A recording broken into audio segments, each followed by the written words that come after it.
I met you through what was and it's interesting to say this because I guess even at the time there were pure MMA schools, but SPMA was a BJJ school that also got into MMA. And I think they're very, very different because a lot of people, even now when you can watch professional fighting, you see guys that come up just doing MMA and they're all rounded as opposed to having like a core specialty, I guess, what they can come in. But it's interesting that you mentioned that because I've never actually had the chance to ask that question about the history of BJJ in Australia, because we're always told it's John Will of Dirty Dozen. And you're telling me he was actually the owner of Blitz magazine as well, was he?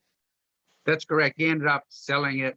Now, so what happened was, might as well get into it. It is quite an interesting story. John Will owned Blitz and was using that to travel. He went to Indonesia, competed at the, I think, Salat World Championships. He was a Salat World Champion.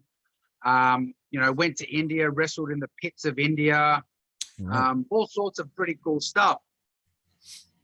I'm just going to pause for a second. Yeah.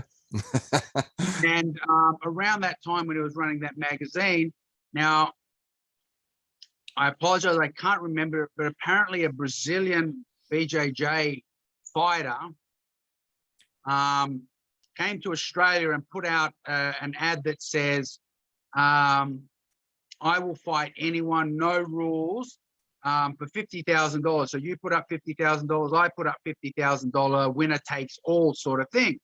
Now, John was like, oh, sounds like an interesting challenge, something I'd be kind of interested in maybe participating in or whatever. But he's also the sort of person that doesn't jump in without, checking the depth of the water and what's going on. So, he looked into this guy. He's from Brazil, did something called Brazilian Jiu Jitsu, hadn't heard of it before. So that's when he decided to travel to Brazil. Ended up going to Gracie Barra, meeting the people there, got introduced to Hagen, came back to Australia, showed all his students, go, wow, this is fantastic. And then, then ended up taking his students back to Brazil to introduce them to the Gracie Barra. One of those students was Peter Devine at the time. So then he came back. Now, John was, I think, revolutionary at the time. I don't think people really appreciate his understanding of the martial arts. Back then, he believed in the value of not ignoring the different other martial arts. It's like, so even though he was teaching Brazilian Jiu-Jitsu, he still did, Muay Thai style striking. He still added wrestling. He called that system shoot fighting, which would be pretty much the precursor to what we would refer to as MMA today.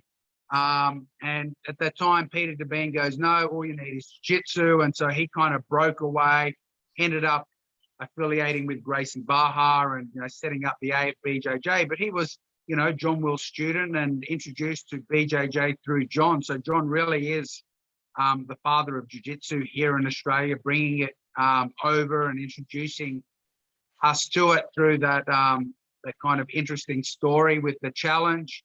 And the funny thing is, I think John's now gone more pure jiu-jitsu. He's more interested in, I think, because as a martial art, jiu-jitsu offers a little bit more of a holistic approach. It's something you can continue doing, well into your older years, where I think MMA style training is a little harsher, as you've discovered. Don't get ahead of me here. I got a journey I want to take you on here. We're already talking about how do we do this as we get older. Detail there. But yeah, he was quite revolutionary in the value of MMA training, and at a time he was quite an emphasis. But then he's kind of switched to more the martial way, and we can discuss, as you said, those other issues. And so, yeah, it is quite interesting to see. And, then in New South Wales, it was Anthony Lange was, a big part of it. There was Sean up in Maitland, John Simon not long after, obviously Larry Papadopoulos. Even though he wasn't doing Brazilian Jiu-Jitsu, he was kind of doing Jiu-Jitsu and grappling and wrestling until he affiliated with John Donahue. But he'd been to Japan, competed in Pancras and Shudo. Yeah. So, they were a big part of the building the grappling community in Australia. So in about, 94, 95, they had, submission grappling championships here in New South Wales. And then obviously around the 2000s, a few Brazilians came over. It was like Paulo, Bruno, Marcelo, and they set up the New South Wales BJJ Federation. And obviously, they connected with Peter in Melbourne, and the circuit kind of built up from there. So it's quite an interesting history, and honestly, it's pretty awesome to have been part of it, to see the growth and development of the sport almost from the very start. Obviously, I wasn't there at the very early days of John Will, but close enough to have heard the stories and experienced them, and spoken to those people involved at the time. Yeah, it's really interesting because I've been trying to organize the tree and understand a little bit more, because we know it hasn't been around very long, so we know within a 30-year span we should have it covered. What did I want to ask about that? So when you had said when John Will came back, again, this might only be because when I started training with you guys, we're under the Machado brand. And for anyone that's not listening, you're effectively Machado and Gracie, even though Machado comes from Gracie as well. They kind of trees that spin off there. But at least in the time that I'm here, it really sounds like Machado Jiu Jitsu was the first one in the pool over here, because it sounds like the foundational characters are all Machado guys prior to the Gracies coming over. Am I broadly understanding that correctly, that they were at least in here a few years before the Gracies moved over here? Yeah, I believe so. I think, I'm pretty sure. I mean, other than I think his name was Pedro, that came over and made the challenge. He didn't actually bring jiu-jitsu over. He brought the idea of it, but obviously didn't bring it. John brought it over. So yeah, it would have, whether you say it was Machado or Gracie, because as I said, John Will did go to Gracie Barra first. Okay. And then through Gracie Barra met the Machados, and obviously the Machados. But that's not here, because he's already over in he's already in the States doing this, isn't he? Or is that over here? No, I think at the very start they'd either just headed over to the States, but were back in Brazil, because he met him at the mats, I believe with like Enzo and Egan. They were down there training at Baja. Now, what a lot of people won't know is the Machados actually ran Gracie Baja for several years. So I think Carlos Gracie Jr. Started it. Then I think he ended up going somewhere else, like Ipanema, for a few years, and the Machados took over. They were running it. I don't know if it was called Gracie Baja or whatever, but they were running that academy for quite a few years. And then Carlos came back, and then they gave the gym back to him, and then they ended up moving to the US. And while they were there, they were actually training with and helping Horian, because Horian obviously introduced it to the US. And then obviously they had the problem with Horian trademarking the name Gracie Jiu-Jitsu, so they couldn't use it. So that's why they used their surname Machado and called theirs Machado Jiu-Jitsu, mainly because Horian wouldn't allow them to use it without having to pay royalties and that sort of thing.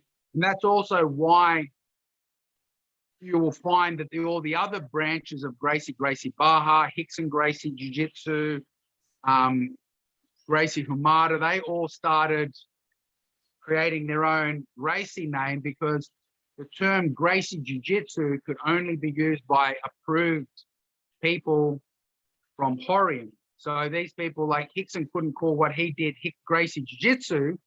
So that's why he called his style Hickson Gracie Jiu-Jitsu. And again, so it was just about someone trying to get all of the money, profit from, basically profit from the name and the sport. And that's again why it's now called Brazilian Jiu-Jitsu. And I honestly think if Horian hadn't done that, everyone around the world would be doing Gracie Jiu-Jitsu today. They wouldn't be doing Brazilian Jiu-Jitsu. It would be Gracie Jiu-Jitsu, because that's what, it was kind of what it was referred to. And that's what a lot of obviously there is a second branch separate to the Gracie lineage as well. But I think, I think he kind of restricted the potential infamy or fame of Gracie Jiu Jitsu. So now it's just Brazilian Jiu Jitsu, all the different schools.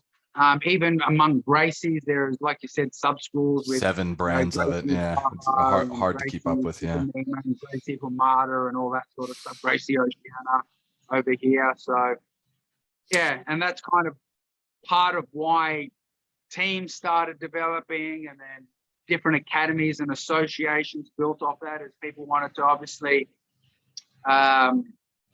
gain recognition for what they were doing in the sport, whether as a competitor or as a coach. And so it goes John Will to Anthony Lange. You guys started under Lange. I think you're directly affiliated with Carlos these days, which is it's a very, very small community. So I was thinking, Carlos Machado pops up, and you got Travis Luter, Kevin Holland, Stephen Thompson, all these guys that still train with him for fights. But as we move on from there, I guess probably, and we're going to have him on as a guest shortly, probably the biggest name who I hadn't realized was an Anthony Lange guy is that if you like martial arts, as a gentleman by the name of Sonny Brown, who's really building a name for himself in the space with his breakdowns. So once we move across to Melbourne, then is it John Donahue who's down there who ended up being the first NRL coach? Is he the one that started doing the grapple tackle stuff with? Yes, that's that. Yeah, that's correct. So John Donahue came over, wanted to work with John Will with the Machado, because he got his I believe he got his black belt after John. So John Will got it first. He's what, as you mentioned earlier, one of the dirty dozen, one of the first dozen non-Brazilians to get a black belt in the world, which is a pretty cool thing to kind of have.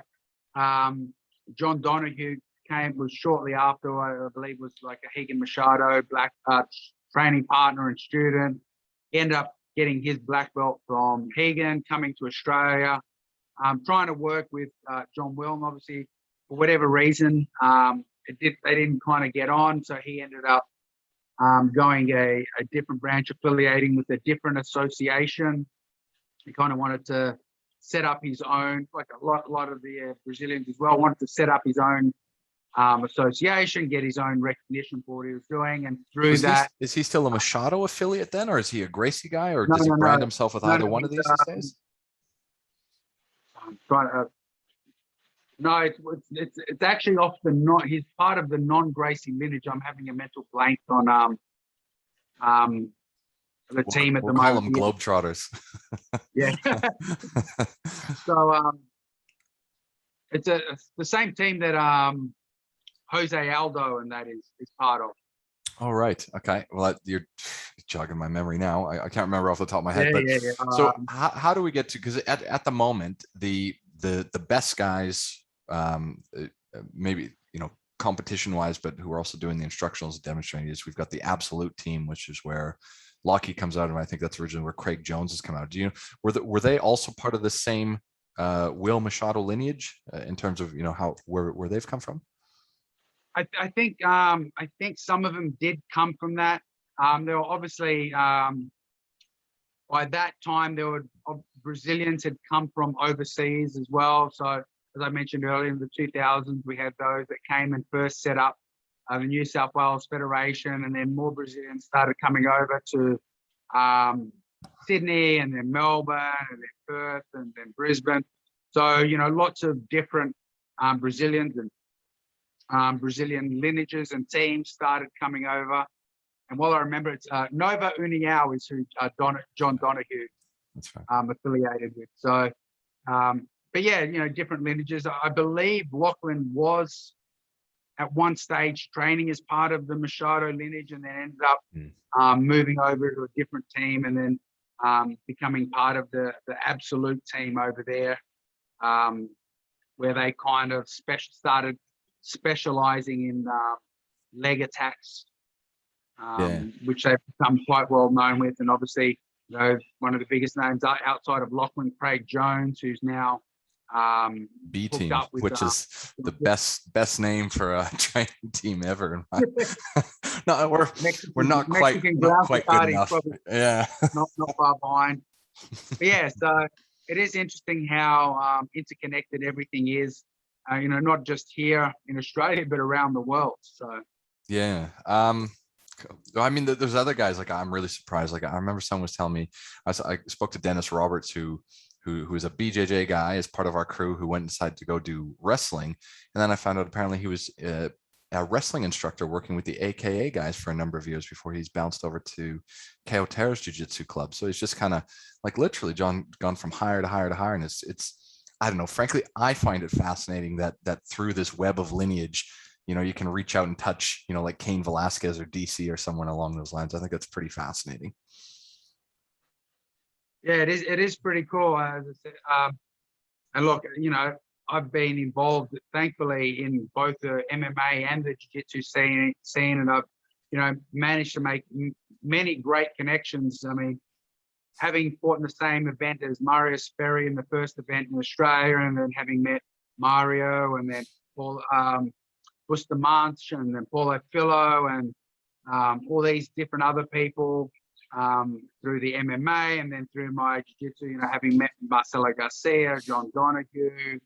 Obviously, I've trained in Brazil, obviously a lot with Carlos in Texas, and then having gone to the US and trained with guys like Forrest Griffin and Frank Mir, and you know, it's been pretty awesome how easy it is to kind of make the connection with some of the biggest names in the sport and the industry.